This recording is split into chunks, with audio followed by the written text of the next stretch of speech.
Hello, we're at the fifth and final instalment of the Sustainaffinity webinar series. My name is Lee Timms from Clarity Sustainability, and as ever I'll be moderating today's session. We've got a great lineup of speakers. Today we're covering CSR people can engage with. As ever, you can connect on the Sustainaffinity hashtag. Obviously I know there's some organisations that can't use Twitter, so as ever we've got the module to the side of your screen that you can connect on as well. Just type in any questions or comments into that and we'll try and pick those up during and after today's session. So the agenda today, 50 minutes plus questions and answers. We'll start off with Nadine from Cranfield University's Doughty Centre of Corporate Responsibility. Then we've got our very own Dawn Mills from Clarity Sustainability, who's going to talk a little bit more about some of the best practice out there for an engagement during the sustainability communications. And then we've got Peter Bragg from EUROSTAR, who's going to bring a lot of what we've shared over the last few webinars together by exampling their program and the good things that they're doing. Finally, we're also lucky enough to have Chris Smith from GE, who's going to talk to us about their Ecomagination program and some of their inspiring work. And so then we'll take questions and close in about an hour's time. So now I'd like to hand you over to Dawn, who's going to start today's talk. Thank you, Lee, and good afternoon, everyone. So, as sustainability has moved up the business agenda, businesses and stakeholders have begun to recognise that the challenges around facing social and environmental issues actually represent business opportunities. Moving towards sustainability can have a positive impact on the bottom line, and this is achieved through operational efficiencies and by creating new markets. It's not just about philanthropy, it should relate to the core business. If it's something you don't have to do, then you won't do it. So it really needs to be incorporated into your strategy, and the business case needs to be made for involving corporate responsibility in your business. A concept called creating shared value has recently come out of a Harvard Business School report, and this is where societal needs as well as the business's economic needs are recognised. By reconnecting these two elements, company success and social progress can be made simultaneously. It can change the way that businesses operate. A good example of this is Nestlé and Walmart. Not known in the past for being very social, if you now look at their websites you can see that they're starting to integrate the way they do business into helping society in the wider sense. So businesses should look at corporate social responsibility as an opportunity and not a burden, and it really is essential for success today. A recent survey by McKinsey showed that 2/3 of CFOs and 3/4 of investment professionals agreed that looking at environmental and social issues does create shareholder value. So, how does a company move towards becoming more sustainable? There are different stages of corporate responsibility evolution. A study that I conducted last year at Cranfield University looked at the stages of evolution. Corporate responsibility does not evolve at a company level, but on a project basis. And as we move through the different stages, we can see that the reporting and transparency changes as you move through. There are common attributes at each stage, and we have suggested an animal characteristic to kind of represent the typical behaviours that you get at each stage. So the first stage, legal compliance. Ostrich, head in the sand, this is where the company really does just the bare minimum to get by. And the reporting as well would be very minimal. Moving through to the second stage, companies start to recognise that reputation is important and they'll become involved in philanthropy for good PR. There will not be much data behind what they actually do. Stage 3, business optimization, or RHINO, is all about building a strong business for the future. I think most of us will be able to recognise these activities in most companies today. It's really about streamlining the business and looking for efficiencies and cost savings, and these are used as a justification for addressing the people and planet issues. Really looking at your own processes first and looking at resource utilisation. At this stage, you will start to look at public reporting, and you may start to consider different standards for doing that. Moving through to stage 4, companies then start to look at partnerships to move beyond their own processes, looking throughout their supply chain and within their sector, and starting to really consider the triple bottom line, so these social, environmental and economic issues for their business. Starting to turn these into opportunities for the business. Everything they do will be verified, and there'll be data behind what they report, and there'll be full assurance as well.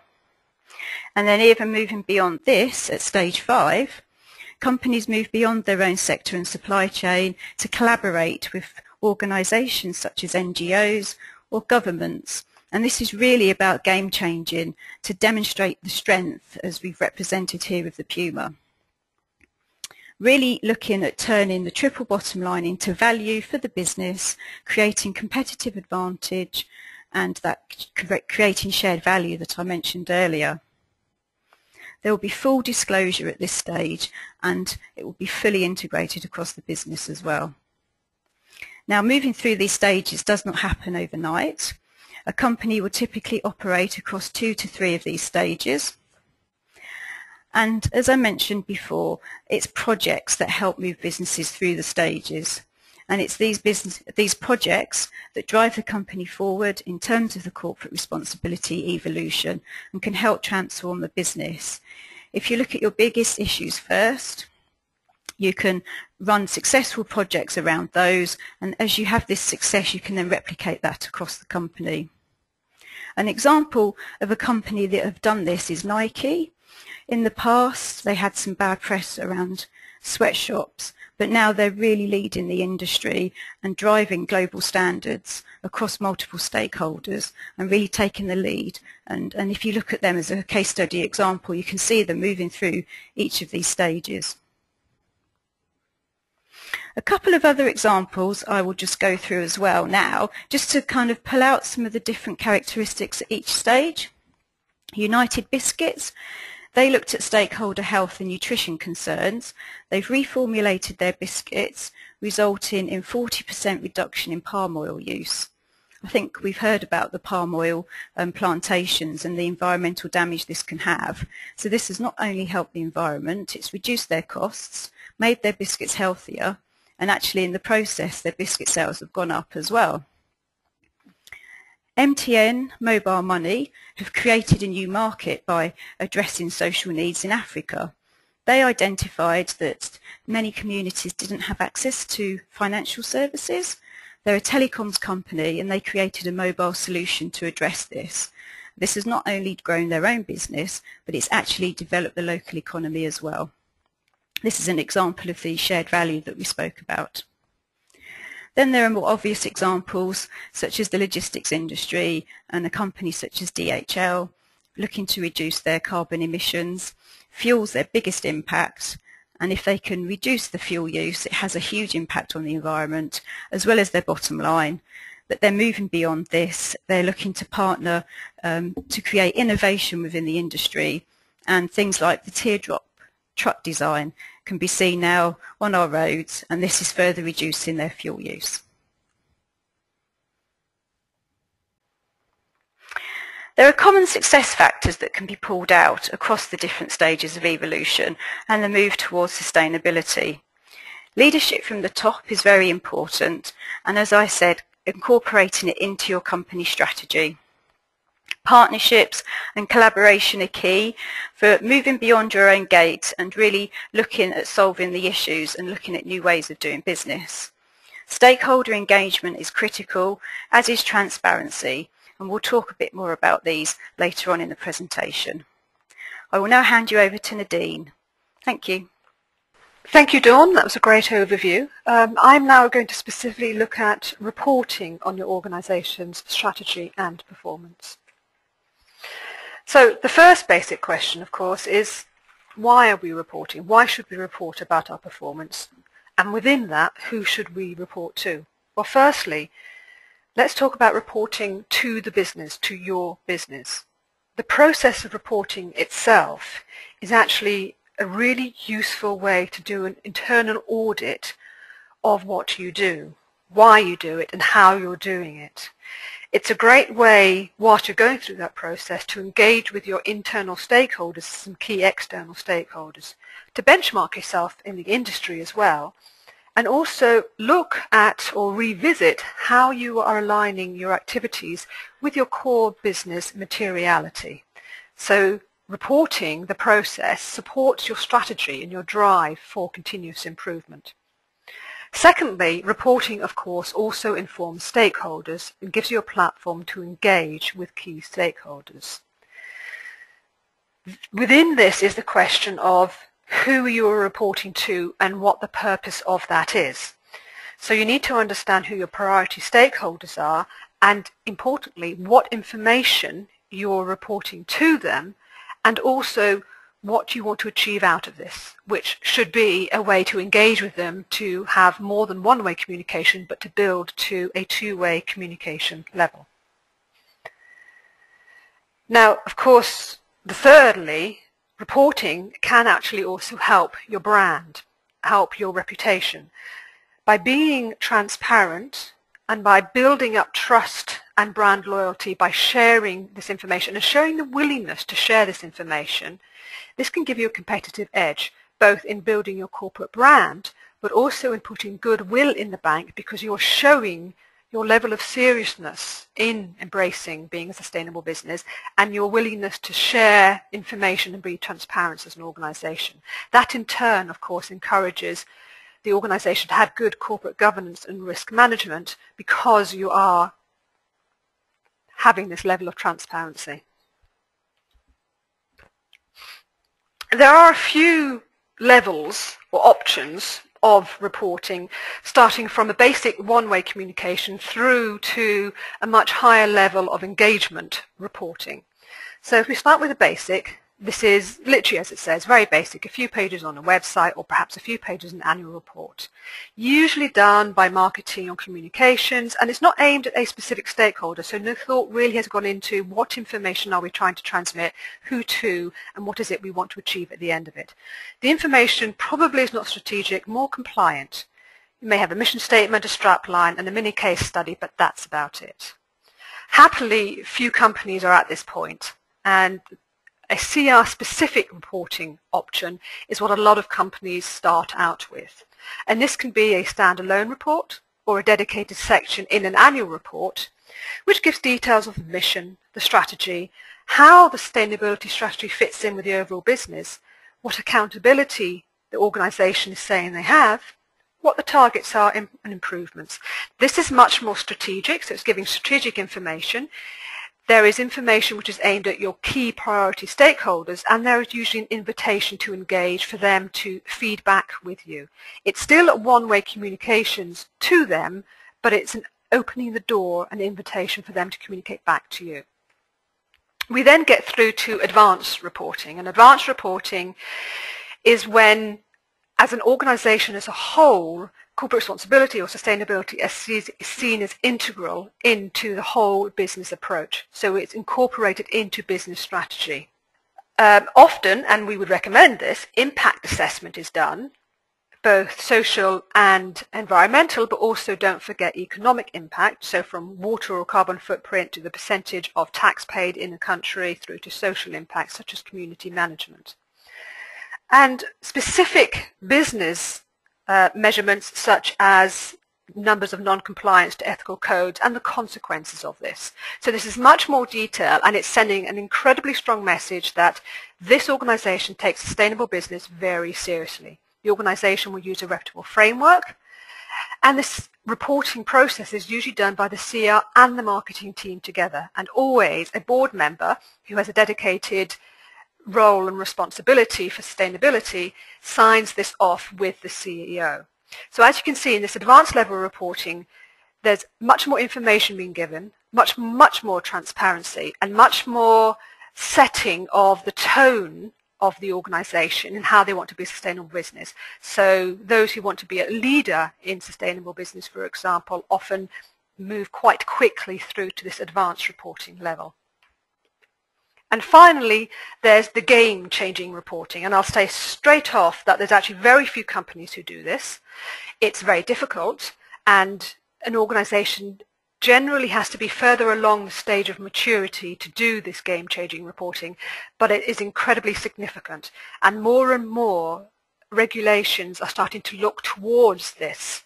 And at some point, I would say probably over the next 10 to 15 years, this will probably become a regulatory standard that organizations have to adhere to. It already is for some small SRI funds as well. So game-changing reporting is really going to the core of the business, and is looking at when externalities are internalized into the organization. Externalities are costs of things that the company doesn't have to pick up, but are happening because of what the organization is doing. So, for example, pollution, water use, impact on communities if they take the business out of there, etc., etc. So what the organizations do is understand, well, these are the impacts we're having. If we had to pay for that, what would that do to our balance sheet? What would that do to how much we have to charge for our products? And so they internalize these externalities into the organization, and their reporting is integrated into the balance sheet. So there's one balance sheet incorporating economic, social, and environmental impacts directly into the reporting process that they have for all stakeholders, especially shareholders. It's very important that this game-changing reporting has sign-off from external auditors, and especially, of course, from the CFO and the CEO and the board itself. The forms of this game-changing reporting is triple bottom line, integrated reporting, and true cost accounting. And I do stress again, there are only a few companies who are operating at this level, and they are true leaders across the world in how they both embrace sustainability and in how they measure and report on sustainability. So this game-changing reporting, I mentioned triple bottom line reporting. This is a really interesting approach for triple bottom line reporting, where the company identifies measures and then reports on their social, economic, and environmental impacts. However, this will not typically be within the balance sheet, the financial balance sheet. What it is them actually understanding their direct footprint of their carbon or their water use, or how their multiplier effect of their economic impacts, and they will report on that, and they will actually set KPIs for reducing or increasing negative or positive impacts. So they are triple bottom line, which was a term initiated by John Elkerton quite a while ago, is literally looking at the economic, social, and environmental impact. Integrated reporting is another platform for reporting as well, where there is not two separate reports. There is the one report, usually there's one financial report, and then there is the sustainability report. In integrated reporting, this is brought together. Again, it's not typically where this is brought together with one balance sheet, but they do show the direct link and interconnections between the financial reporting and the performance reporting. And then finally, as mentioned previously, true cost accounting, something I'm personally quite passionate about. For me, I find this the real game changer. And as I mentioned before, this is when externalities caused by the firm are internalized as a cost. And this totally changes the way that an organization costs everything, from internal rate of return, NPV, net present value, through to the term of when they expect returns to come through from an investment or from when a product is launched. So the whole business model actually changed to take account of what the true cost of producing what they produce is. And that does change a lot within the organization. And this is about a change of mindset. It's about a change of taking on responsibilities for their impacts well above and beyond the typical industry player. It's a whole systems rethink of the capital costs, of values, and of accounting. And a great example of this is the PPR group. Last year, Puma, which is part of the PPR group, released their first part of true cost accounting, where they looked at environmental. They're now looking at social, and they will bring that together. And they looked at their impact, environmental impact as an externality, and they estimated of euros 94.4 million in 2010 was the cost of that external impact, which if they had been something they would have to pay for, would have been wiped off their balance sheet. So pretty significant impact. And now I'd like to just clarify a few things which a lot of people tell me can be quite confusing when they start off. What's the difference between assurance, certification and standards? So assurance is when you have a third party assure that the overall approach the organization is taking is one that is sound. So this is the overall approach to being a sustainable business. For example, that is not greenwash, rather it is actually looking at the whole business process, that it's more sustainable and it's managing its impact. And a couple of organizations who would give this assurance are Just Assurance and Fire Sustainability. Verification is very specific to the data. So the data that is being provided in whatever form, whether it's financial data or whether it's impact data or just here are our targets, that data is true and fair. And an example of someone who does this verification is Ceres. You then have evaluation and certification. Now this focuses much more of the management systems for corporate responsibility, and we spoke about that a little bit earlier when we were talking about how far it's embedded into IRR, internal rates of return, the time period of when a return on an investment should come in. So evaluation and certification is looking at those. It's looking at the management process, for example, of pulling all the information together on how you engage with stakeholders or how you have environmental impact. And examples of these are well-known ones, ISO, SA, and accountability, AA. You then have frameworks, and frameworks are quite tricky, in fact. They're quite difficult because they ask for an awful lot of information. That is the negative side of it. The positive side is that the organization is signing up to very, very reputable and sound and well-researched minimum standards that they are promising to adhere to. And they join an elite group of organizations around the world who are aligning their organizational purpose and values to a much wider level standard of organizational values and standards. The UN Millennium Development Goals and the reporting arm of that, the GRI, is an example, as is the OECD Principles of Governance, who are always improving and bringing out new standards of what level of governance organizations should have. At a regional level, you have, in the UK, the great example is the Business in the Community, BITC CR Index, where you actually fill out almost a 100-page report where you fill out all this information, and then you get graded and assessed, and you also get feedback to help you. And then you get put into the top 100, where you sit within the top 100 or even not within that. And you get a lot of kudos from that, but also what it helps to do is send a very strong message that you're taking sustainability very seriously. And there's also issue-specific frameworks, such as Carbon Disclosure Project, obviously looking at the carbon, Ethical Trading Initiative, obviously looking at things within your supply chain around ethical trading, from human rights through to education, etc., and UK DEFRA, which is on emissions reporting. And then there's expert opinion. Expert opinion is literally, as it says, is when you go to an expert and you ask them what they think of your report. And this can be both positive and negative opinion. And then you put that up front in the report to show we have gone to stakeholders, we have tried to understand how we're doing and if what we're doing is in the right track.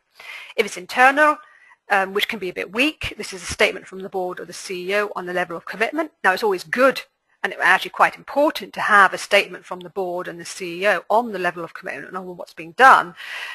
But I would recommend not just having an internal statement, but having an external statement as well. And it could be from one of the frameworks or from one of the assurance or certifications bodies, an opinion, their opinion on having looked at the data and looked at what you're doing, of what you're doing and if it's being done well. And of course, there are the financial indices, the FTSE for Good and the Dow Jones Sustainability Index. Of the two, the DJSI is the one that is probably more preferred.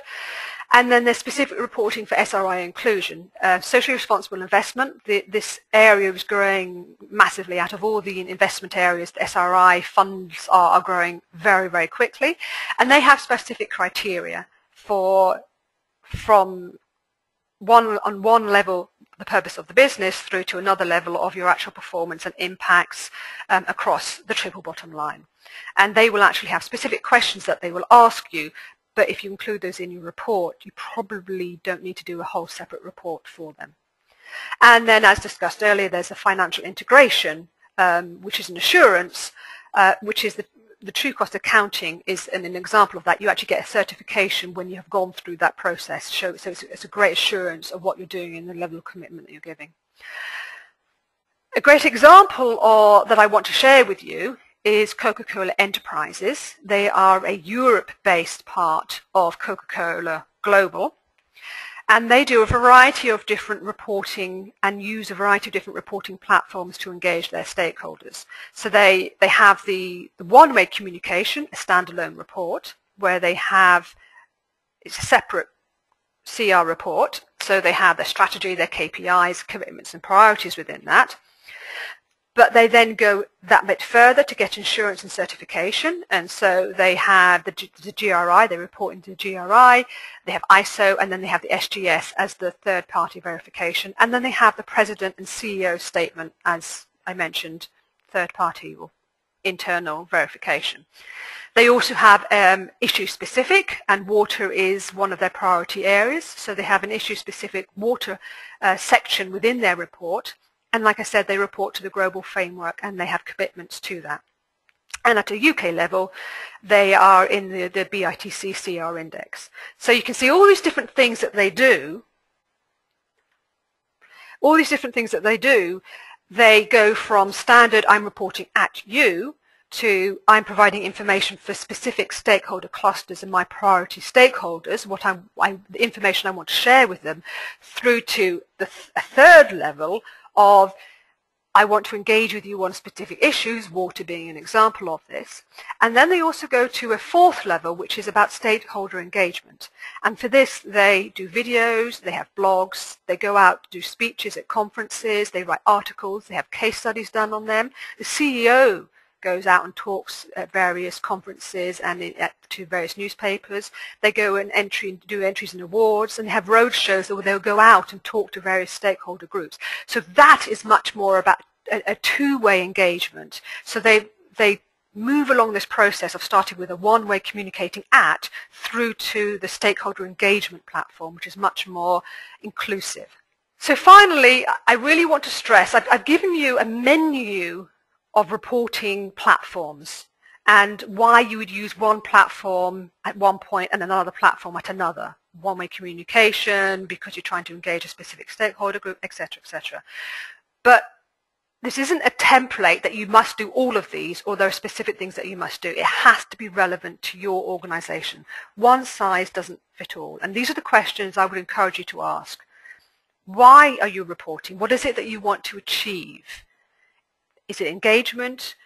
And if it's engagement, what is it you're trying to tell them? So why are you reporting? What do you want to achieve? Who, therefore, are you reporting to? Who are these priority stakeholders that you're trying to report to and then engage with? And therefore, what is the information you want to share with them? And at the very end of those three questions, that tells you how you then start to report, start to communicate, and start to engage with your stakeholders. Thank you, Nadine. There were certainly some interesting points there around the different standards and frameworks that you can use. There are quite a few to choose from as well. It's important to make sure you choose the framework that's right for your business. And going back to the corporate responsibility stages that I mentioned before, this, depending on what stage you're at, will influence the kind of reporting that you do, and hopefully I pulled that out as I went through. And as you move through, you'll start to look at your reporting and really making sure that it's fully transparent and that it's fully accountable. Now, the standards alone are not enough. The frameworks are important to help give standard methods for measuring what you're doing, and the facts and figures behind what you say are critical to make sure that what you're saying is fully transparent to your stakeholders. But it's not a tick box exercise, and you really need to think about how you can add value with your reporting. If you're not careful, you could end up with a dry dump of information So you need to think about pulling out the highlights from your reporting and really bringing your information to life. Think about the stakeholders that you want to target, what information they would like to know, and really creating a journey for different stakeholders that's easy for them to navigate through. There are different techniques that can be used, and there's some examples on this slide. There are scorecards that show where you were, where you are now, and where you are going. Very easy to just look at a snapshot. Now this chart here is very easy to read, but behind that there would be a whole series of things that have been measured to get to that point. But for the reader of the report, this is the important information that you need to pull out, not just a dry list of the facts and figures. There are things like infographics as well, and there's an example here as well of the map of the UK to show projects. And you can back up what you're saying with images, but we really need to make sure that the images are believable. Language is very important, and we need to avoid using greenwash, although this usually isn't intentional. Now, we did talk about language a bit more in detail on webinar 3, but really just to recap that you shouldn't use the word green on everything or environmentally friendly. You need to use language that's believable and is specific and backed up to really avoid making the audience sceptical about what you're saying. There are standards. If you look on DEFRA website or the Advertising Standards Agency, they do give guidelines on how to make claims around environmental and CSR details. You can really use your report and make it a USP, a unique selling point for what you're doing, and really to reinforce your brand as a company. But it must be backed up and it must be authentic.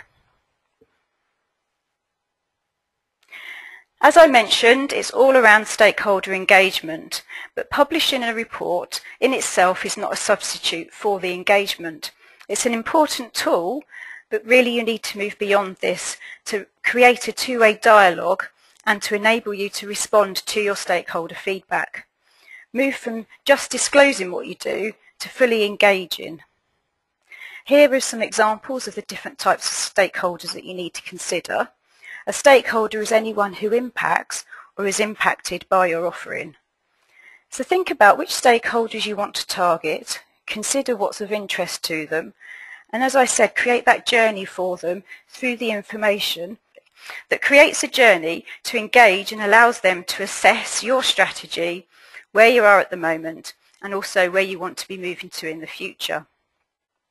Stakeholder engagement can really help to drive change, and it's a continual process that needs to be adopted as part of your corporate responsibility strategy. So moving beyond the actual report, the corporate responsibility that you engage in should really be embedded across all of your company messaging. And I would say you should think about it almost like a marketing campaign to position your company. And moving beyond the report with these different techniques that are listed here. Web-based reporting is very important as it allows more interaction and it saves on resources of print. Also, if you just print a report, it can be out of date almost as soon as it's published. Also with web-based reporting, you can include things like videos and social media.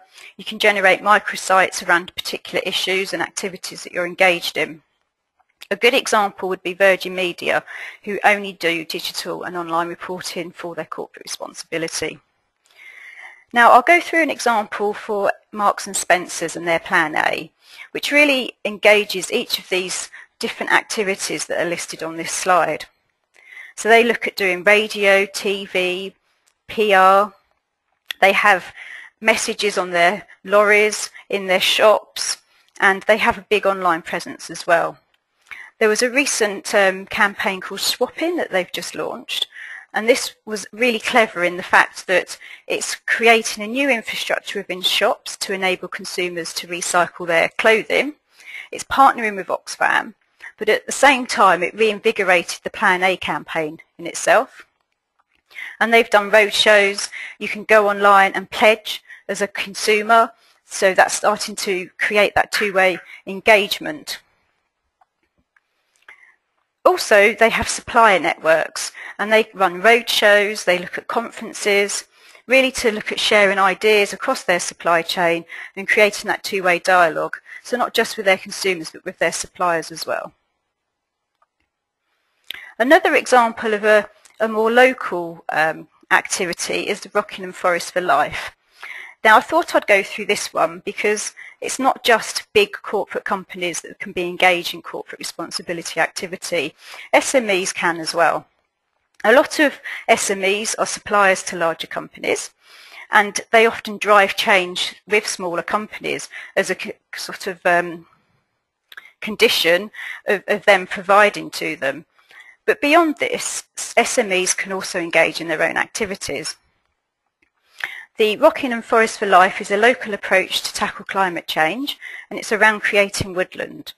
And it partners with organisations such as the Wildlife Trust, Woodland Trust, the Local Planning Authority, the Environment Agency, to name a few. And it's really about engaging local businesses to create social welfare in the local community. It's not just about offsetting carbon. So really, it could be used as an example to show the values of a smaller company and for them to use as a case study example within their reporting. And here are just a couple of examples of reporting done well, and I would invite you to go and look at their websites. When you go on to each of the websites here, Saab Miller and Unilever, you will see that they've really pulled out their top priorities, which helps the stakeholder when they go in to see what they're interested in, and then to delve deeper into those sections. And they really do take you through that journey that I talked about before. There's also evidence and examples of them partnering and collaborating with other organisations. So do take a look. We'll now move on to a case study section, and we'll look at demonstrating how sustainability is being used as an effective programme and really bringing together the different elements that we've talked about across this whole webinar series. Hi there, my name is Peter Bragg. I head up the Environment and Energy Department for Eurostar. Obviously we're the train company that runs trains between London and Paris and Brussels, and some other destinations as well. And here today to talk a little bit about how Eurostar's managed to build business success through sustainable low carbon travel, and hopefully impart some of the lessons that we've learned and how we've managed to do things over the past few years. So that will help hopefully some of you to take things forward. I wanted to start by talking about our Tread Lightly programme. That's the kind of the brand name that we gave our programme, which to start with we felt was quite important. Some of you would have heard of obviously other large corporates have got brands for their sustainability programmes, Plan A being the obvious one, GE's Ecomagination programme and the like. And we felt it was important to have something that would resonate both internally with staff and also with our customers and enable that consistent messaging. But yes, onto our Tread Lightly programme. It was introduced back in 2007. It was received a very positive response at the time from NGOs, stakeholders, customers and staff. We were fairly innovative in our sector for doing something around this. Not many of some of the airlines are starting to talk about sustainability, but certainly as a train company, although one that's a little bit different to the normal, none of them had really pushed in this area before. But what was quite important to setting this up was we didn't want to rest on our laurels as kind of inherently green form of travel. We knew we had that benefit, but we also wanted to be greener still, to use the words of our chief exec at the time. We wanted to reinforce the competitive advantage that we had over airlines. They were starting to talk more and more about the future of aviation in terms of biofuels and flying more sustainably. So we wanted to kind of really push ourselves there. We wanted to meet customer expectations, especially some of our corporate clients were starting to ask questions of us about what we were doing. And of course we also wanted to attract new customers on the basis of our environmental credentials. So that was 5 years ago. We've moved forward quite a lot since then. What have we achieved? It's been fantastic actually. We initially set ourselves a target to reduce the carbon emissions of our passenger journeys by 25%. Now that was a combination of load factors, where the electricity is sourced from, and also some direct modifications to the trains themselves. We actually achieved that in 2009, so the target was raised to 35% by 2012, and we intend to report on that next year, but we think we're pretty much on target. Until June 2011, we made all journeys carbon neutral at no additional cost to the passenger. That's actually something that last year we decided to move away from, and I'll talk about that a little bit more in a moment. We also endeavoured obviously to make the whole journey itself as sustainable and low carbon as possible. We set ourselves targets to achieve zero waste to landfill and recycle 80% of our waste by 2012, and I'm pleased to report that we are bang on target for those. We sent nothing to landfill this year, and we're running at about, I think, 79% to date, so we're going great guns there. All the food we serve on board, where possible, is either organic or locally sourced, and all the tea, coffee and sugar is fair trade. We set up things like we got rid of our normal executive chauffeur service that was big petrol-driven cars, and set up contracts with hybrid car chauffeur services as well. Obviously important was how we embedded this internally within Eurostar as well. And like a few other companies, we went down what we called them Tread Lightly Champions, kind of local ambassador route. And we've got over 30 of those who are embedded across the business. And those people are absolutely volunteers. They don't get any particular reward for doing it. We wanted people to volunteer who we knew were passionate and wanted to make a difference and do the right thing. In terms of our framework for Tread Lightly, we actually had a relaunch last year. We wanted to make Tread Lightly a program that we knew that could continually evolve in future, and have a bit more flexibility about it. Previously we had what we called our 10-point plan, which was fine, but obviously once we'd achieved some of those, it wasn't quite such a future-proof way of talking about Tread Lightly. So we sat down, talked to staff and some of our customers, and tried to understand what Tread Lightly actually meant to us and to them. And we managed to really divide it into 3 different areas that we thought pretty much summed up the work that we were doing. One which we titled Engage, and this is really about how we engage with all our stakeholders on sustainable travel, obviously especially high-speed rail, but we also want to talk about wider sustainable travel issues, so whether that's cycling to work, or how people get to our stations, modal shift, integrated transport. So we feel that having been successful in this area for 4 or 5 years now, that we're in a good position and a strong position to be able to talk about those things. We do have a headline kind of initiative under Engage, and that's a partnership that we set up with an organisation called Ashton, who historically have had a sustainable energy awards program, and we've launched the Eurostar Ashton Sustainable Travel Award, which at the end of May this year, 2012, we'll be awarding initiatives across the UK, France and Belgium who have taken significant steps to introduce sustainable travel initiatives. So it might be local authorities or other organisations. Switch is really about what we're trying to achieve with Tread Lightly, which is to get more people travelling by rail, going further by rail. We've actually got a high-level business target to achieve 5 million connecting passengers by 2015, and that's the number of passengers that either connect from a rail service onto Eurostar or from Eurostar at the other end of their journey. Now, what we're doing to link into that is we're modelling those additional destinations in carbon terms, so that we can use that as part of our marketing material, that we can use that to promote to passengers the benefits of taking that journey, obviously with the comfort, the service and everything else, but we know that sustainability is part of their decision making and something they want to hear about, so we'll be able to inform them of what the comparison in terms of carbon emissions is for those journeys. Finally, we've got Deliver, which is really about everything that we need to do to make ourselves as sustainable as possible, and across all our operations. So that covers waste, responsible sourcing, and sustainable procurement, also what we're doing to reduce our own carbon emissions. We again, our headline target on this is we wanted to move forward from our journey emissions target and set an aggressive and ambitious carbon reduction target for all our wider business emissions that we realised our train service can't run. If we don't have a depot, if we don't have a call centre, if we don't have people at headquarters working.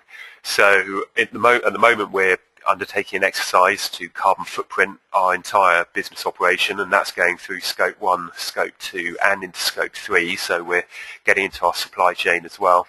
And what we want to try and do is reduce that by 25% by 2015, working on a baseline of 2010, because we've obviously got all the data for that. So we're going to be looking at energy efficiency, alternative technology, behaviour change programs. So we realise that's ambitious, but the ethos with Eurostar always is, we'd rather push ourselves harder, and if worse comes to worse, we don't make the target, we'd have given it a good go, and we'd have some good stories to tell in terms of the initiatives that we've put in to try and achieve that. So just really, obviously some of the lessons learned from our Tread Lightly programme, and to talk about some of the reasons for its success. As I said before, I think it was quite innovative for its sector, and it responded to a customer demand at the time, and we know that demand is still there now, despite economic difficulties. When we talk to our passengers, I'm not going to pretend that it's the number one reason why most people travel with Eurostar. It is for a few, but for many of them it comes in the top 4, top 5 reasons as to why they choose high-speed rail. We also wanted to make sure within the programme that it was, as I've put on the slide here, a combination of substance with some more marketable initiatives. I think it's a difficult balance to make. You can't make everything too high level and sometimes, to use the word, dull, because for many people, I can sit there and talk about carbon footprinting and energy efficiency, but for a lot of people that's really not that interesting or doesn't mean that much, or it's hard for our staff to talk about those things. So we did some more interesting initiatives that, wouldn't save the planet on their own. One great example of that was working with an organisation called Worn Again, who took our used staff uniforms and turned them into laptop bags. And I think there's a picture later on in my slides which you'll see of some of our train managers with a train manager's bag that was made from old uniforms and bits of old train seat. Now, as I said, that's not going to save the world on its own, but as far as something that can engage both our staff and can engage customers as well, and help get the message across about what we're doing, I think that's quite important. But obviously behind that, I think you need to have the solid initiatives about reducing your carbon footprint, reducing water use where that's relevant. So it's that combination of the two. Again, as I said before, a branded programme, we found that's really helped in terms of our communication. You haven't got something that people are talking about internally, but then if they want to talk about it externally, especially for our customer-facing staff, that they're thinking of something else. Perhaps it's more relevant to Eurostar as a customer-facing organisation, but I think the same can apply elsewhere, and the success of other companies that have done this, I think, shows that. But above all, I think it's been well communicated to customers and stakeholders. At Eurostar, we've got a fantastic comms and marketing department, and they've done a great job in how we've communicated this, in getting the messaging right at the correct level. We don't always take ourselves too seriously at Eurostar. We've tried to make it interesting and engage our customers in what we're doing. Just to talk about a little bit about the value of partners. For Eurostar, we're a high-profile brand. We're actually, as a company, we're not as large as many, but our brand profile is very large, and it's important to us that we align ourselves with some key partners. We don't kind of take a complete broad brush approach and try and engage with every single one out there. We've been quite selective, and some of them have been selective with us. A good example there is Friends of the Earth, who we started working with back in 2007, and we're quite proud of that relationship that we have with them. It's one of kind of, I suppose, mutual benefit. We don't pay them a vast amount of money or anything like that, and they're not supportive of a great number of corporates, but they see Eurostar as being one that's doing the right thing, backing up its kind of sustainable business operation with some credible initiatives behind it, and they're pleased to support us and help us out. We also, it's a very useful relationship because obviously they monitor what a lot of other companies are doing. So, for instance, when we relaunched Tread Lightly last year, we were able to use them as a sounding board to talk about the targets we're thinking of, the size of those targets, whether we are being ambitious or not in their view. So their feedback was very important on that. Likewise with Form for the Future, who we've worked with in the past and continue to have a relationship with. We've done some initiatives with them. Again, we can use their expertise in reaching a wider audience.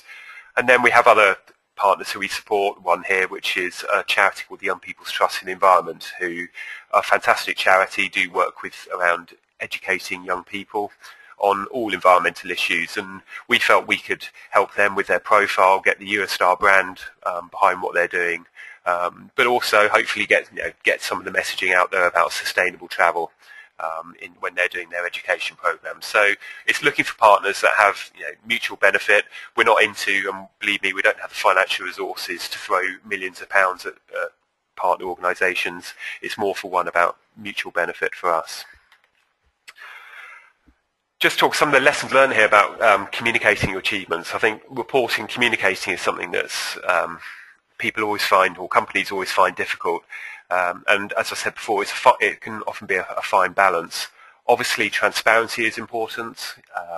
You don't want to be hiding stuff or not reporting things. But also, I think, on the other hand, don't try and communicate everything to everyone.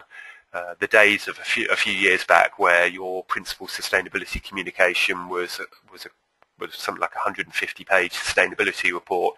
That was the only place anyone could go to, and then the real innovation was let's stick it on a PDF on the web.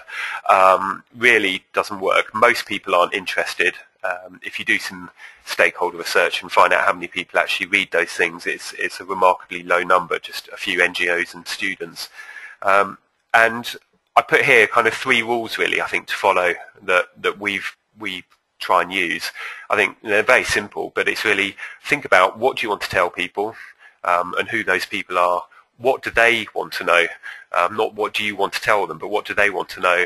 And then what's the best means of communicating that information?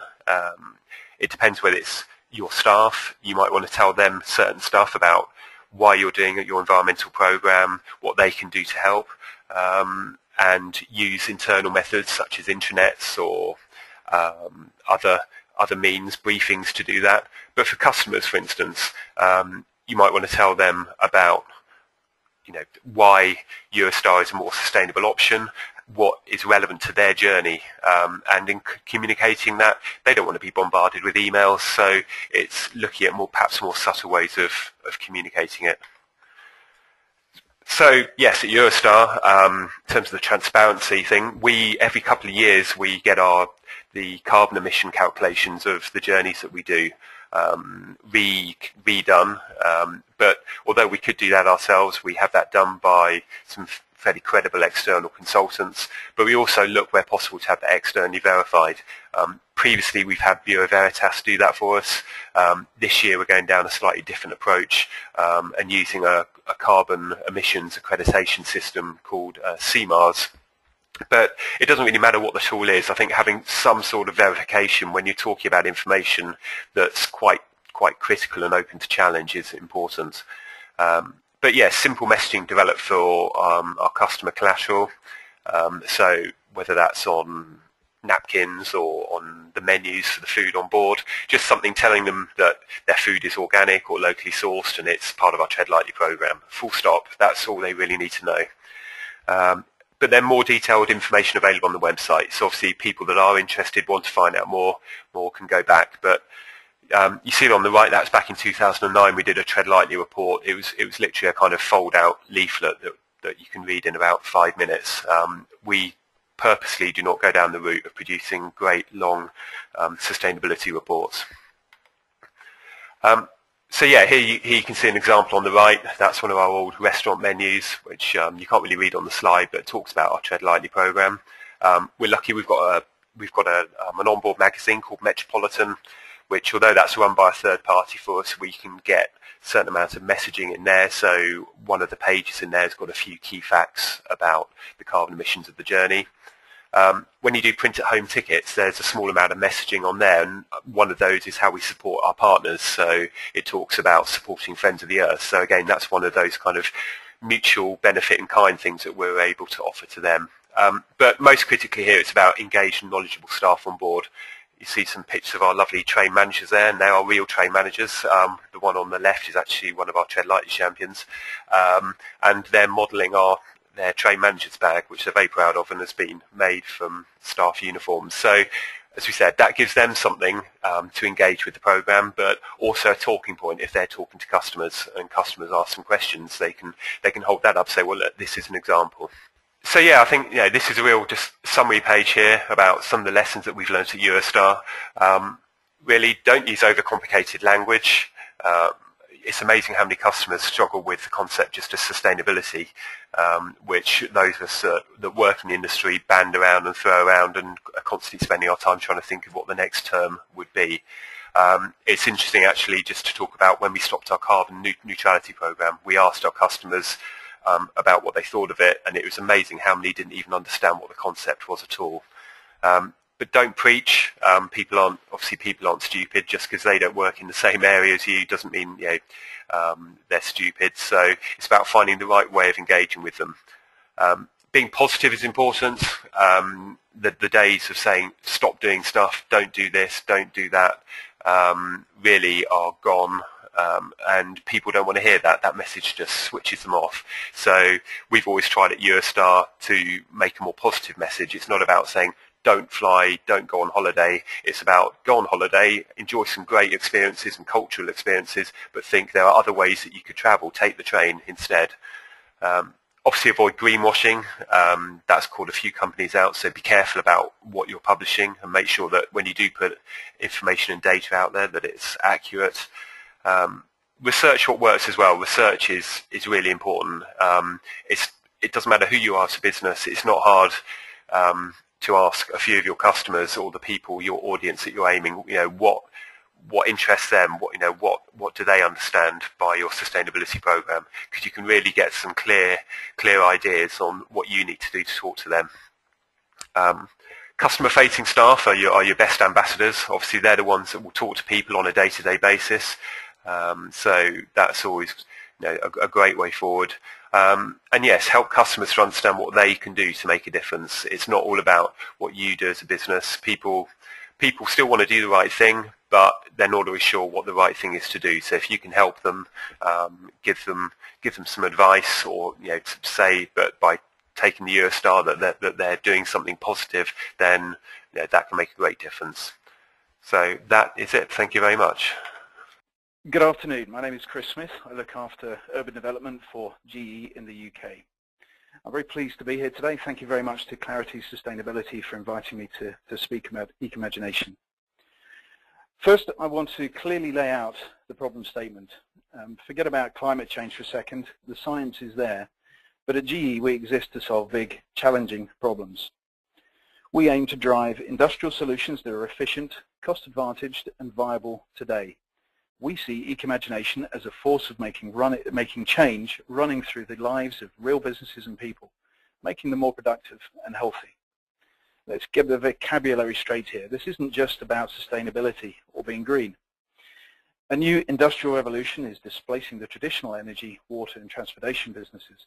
From unconventional fuels to electric vehicles and solar energy and efficient buildings, companies and people are gaining new opportunities to save money and build better lives with innovative technology. We're talking about technology-driven innovation at GE that deliver economic growth, environmental benefits to businesses and people. We understand that industrial efficiency is an essential condition of economic prosperity, and we're convinced that this transformation requires collaboration on a global scale. I'd like to show you how collaboration with a variety of partners is driving innovation. Well, first, let me answer the simple question. What is Ecomagination? Ecomagination is the business strategy GE launched in 2005 to deliver greater value in a world of finite resources, driving growth through seeking answers through technology to the world's greatest challenges. It's about business leading this transformation through innovation. And it's a strategy based on our strong conviction that the time to act is now, despite policy uncertainty. Our policy is action. Well, why? Because developing a cleaner, more secure, more efficient infrastructure isn't just a responsibility. It's an opportunity to solve the new requirements for productivity in some of the world's largest markets. It will deliver big results for us and for any other smart, forward-looking company. The companies that embrace this opportunity will lead and win. GE Ecomagination has a diverse portfolio of products grounded in two common requirements. From unconventional gas and electric vehicles to solar energy and efficient buildings, companies and people are gaining new opportunities to save money and build better lives. I can't stress this enough. We're eliminating the forced choice between great economics and the environment. We're looking for products that will have a positive and powerful impact on the environment and on the economy. Products that can deliver clean, reliable and efficient solutions and that produce jobs and growth. Products, in other words, that have demonstrable results and outcomes. That's why we've established a rigorous review and qualification process to assess everything we consider adding to the Ecomagination portfolio, which covers products ranging from aviation, power generation and energy efficiency to lighting, home energy, transportation and water reuse. And it's why we place bold metrics around Ecomagination, constantly measuring our results. Performance is key. These technology breakthroughs are driven by research teams around the world that serve as the hub of technology development for all of GE businesses. We see particular value from emerging countries and our centers in China, India and Brazil. The design signal we're getting from the marketplace is that affordability, efficiency and environmental sensitivity are the important factors. And these design signals are most loudly expressed in developing countries. So let's take a look at what we have achieved so far. Since 2005, we've accomplished pretty much everything we set out to do. We kept our commitment to our investors. Ecomagination has earned more than $85 billion in revenue, growing faster than GE as a whole, becoming roughly the size of a Fortune 130 company. We have kept our commitment to the strength of the company. We have reduced our own emissions, energy intensity and water reuse, which has saved us more than $130 million. We have kept our commitment to our partners, engaging with new stakeholders in novel and transparent and fruitful ways. So let's take a look at our progress. We have, first up, we've invested $1.8 billion in cleaner technologies, making strong progress in meeting our goal of increasing cumulative R&D spending to $10 billion by 2015.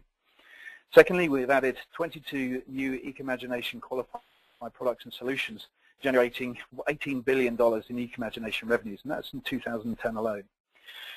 We have reduced greenhouse gas emissions from operations by approximately 24% from our baseline in 2004, and we have improved water reuse by 22% from our 2006 baseline.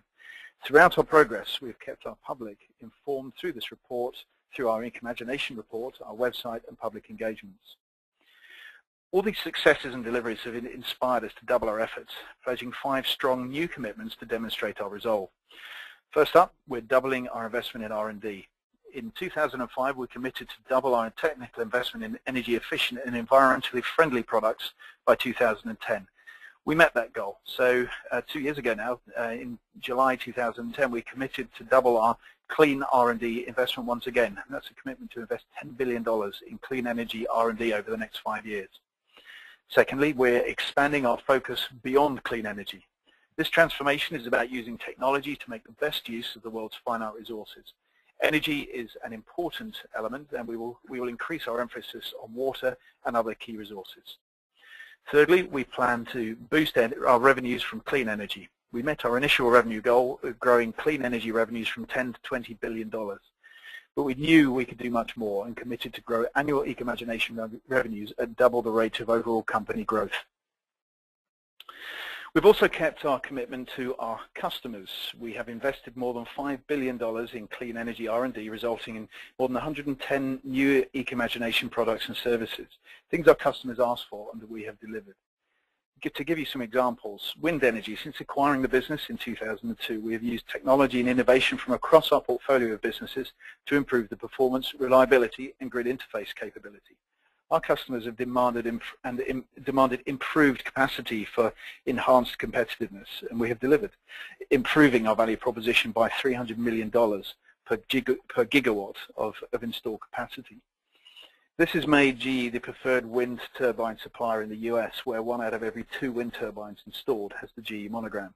More than 13,500 1.5 megawatt wind turbines have been installed, improving energy security and generating more than 200 million megawatt hours of electricity with no direct carbon emissions.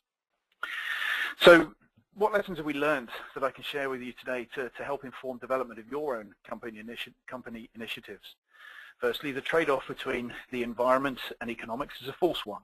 When we started 5 years ago, there was a concern it was going to cost GE a lot of money to make our own operations more efficient. 5 years later, I can tell you that Ecomagination helped us to save more than $130 million in operating expenses. It has energized our employees who look for more efficiencies and savings. Our more efficient operations reduce risk to investors and free up capital for additional smart, clean energy and efficiency investments. Secondly, clean energy is about industrialization. Over the past 5 years, we've made some mistakes in promoting new technology. Talking about green this and green that has obscured the real benefits to people, greater productivity, economic prosperity and security. A cleaner world is important, but are its benefits meaningful without strong jobs, economic well-being, security and stability? Possibly not. So combine all of these and you have the arsenal for a new industrial revolution, backed by the best new technology in energy efficiency, water, unconventional gas and electric vehicles. Thirdly, Ecomagination benefits our customers.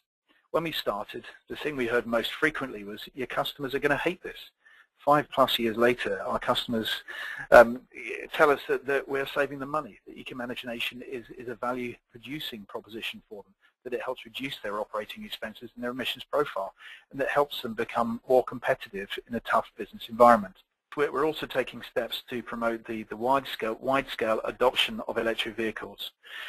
EVs deliver a fundamental change to a core mode of transportation, which calls for a systems approach. GE is developing an end-to-end solution covering everything from digital solutions that electrify the grid to the vehicle batteries to the charging stations. We're developing digital energy solutions that electrify the grid, automation tools that help with demand response, lighter, longer-lasting batteries for vehicles, charging infrastructure to help ensure widespread adoption, and energy management software to help monitor the impact of EVs on the grid. So that's a brief look at GE Ecomagination and some of its innovations. We've learned a lot since 2005, but we haven't forgotten one of our most important operating philosophies, which is that we at GE don't have all the answers. When you consider the scale of the energy challenges that we face, and when you recognize that transforming the way we make, move and use power involves nothing short of an industrial revolution, it becomes clear that we must all work together. That's why partnerships are a vital part of our operations. So one of our most successful examples of collaboration is the Ecomagination Challenge. This was launched in July 2010. The challenge is a global commitment to accelerate the development and deployment of next generation power grid technology through open collaboration. We've been looking for breakthrough ideas to create a cleaner, more efficient and economically viable grid and accelerate the adoption of clean technologies. 4 venture capital firms and a not-for-profit are working with us on the project. Together we're investing $200 million in promising ideas from startups, established companies, universities and entrepreneurs. So these are just some of the many partnerships we're involved in and have observed. So what lessons have we learned? First up, there are many great ideas out there and many individuals, organizations and companies looking for partners to help them bring their ideas to fruition. We also have learned that working with venture capitalists on our Ecomagination Challenge brought valuable external expertise, important knowledge and investment smarts. Working with partners has further convinced us that collaboration is the fastest, most efficient way to bring about change. We've learned that unusual, innovative programs like the Starbucks Cup Summit and Beta Cup Challenge can tap the popular mind for creative solutions to recycling issues. We've seen how long-term partnerships between academia and public utilities can grow and transform over time to meet new and unexpected challenges. And most of all, we've learned that the partnerships must aspire to have a real impact, They must work to enhance the lives of people around the world and must use technology to make businesses and people more productive. They must produce results both for the environment and for the economy, creating jobs and offering consumers affordable, reliable and cleaner solutions. Well, that's a quick look at innovation at GE Ecomagination and at the critical role partnerships are playing in the transformation to a cleaner, more secure, more efficient and sustainable future. The technologies we are developing make people and businesses more efficient and prosperous. The field is so big and the challenge is so great that there's plenty of opportunity for any company, large or small, that can come up with the right idea or solution and find the right partners. Partnership and systematic collaboration is key. We're committed to it, and so are many other players, because it's clear that partnering drives faster results. You know, and the results will be huge. Economic growth and job creation, better competitiveness, a stronger infrastructure, and a substantial reduction in greenhouse gases. It's up to all of us working together to bring about a cleaner and prosperous future. That's a really helpful example, and I'm glad that the program's working out to be such a success. So some further information and resources. We've got the websites for the various organisations there. Please feel free to get in touch if we can ever help in any way.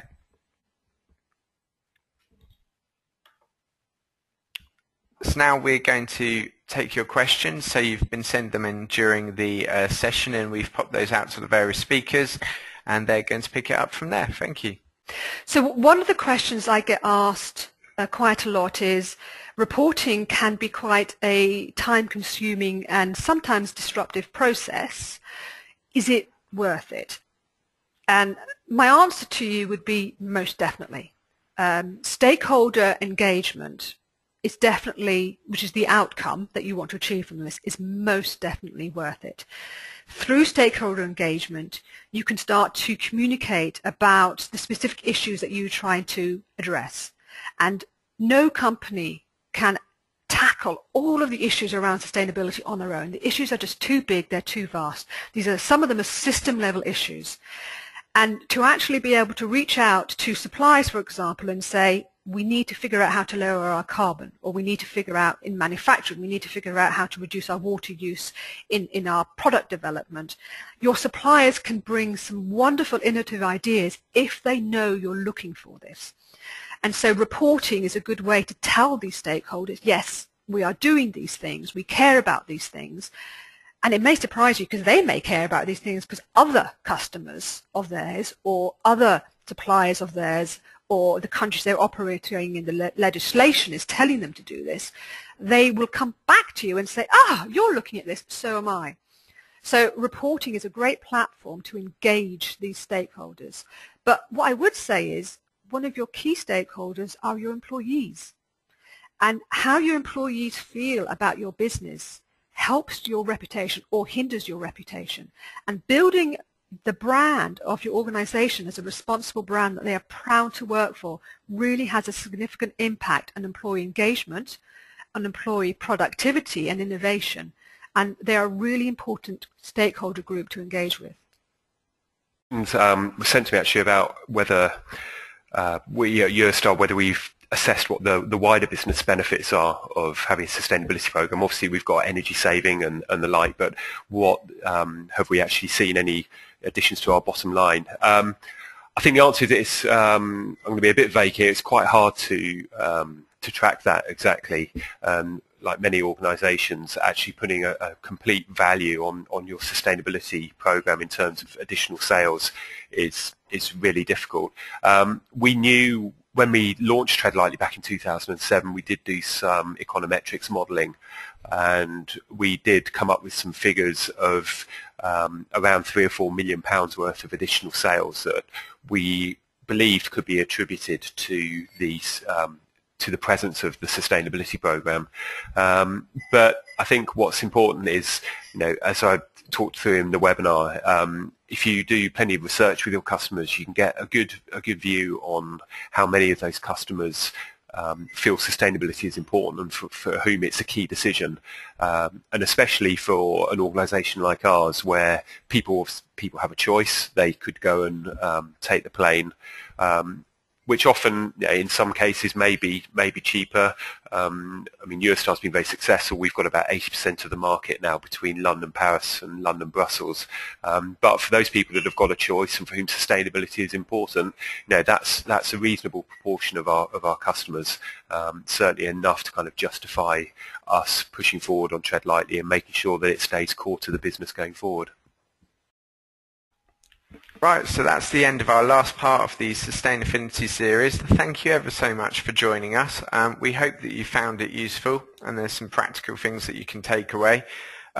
We'd be really interested to hear about your experiences, the things that you've done that have been successful, and maybe those can be the subjects of any future topics that we cover. And also, if you've got questions for us at Clarity Sustainability or any of the other speakers, or any ways that we can help, then please get in touch. And hopefully we can help out. We hope that your green marketing, your sustainability communications are successful. So thank you for joining us again, and we hope that we'll see you at an event in the future. Thank you.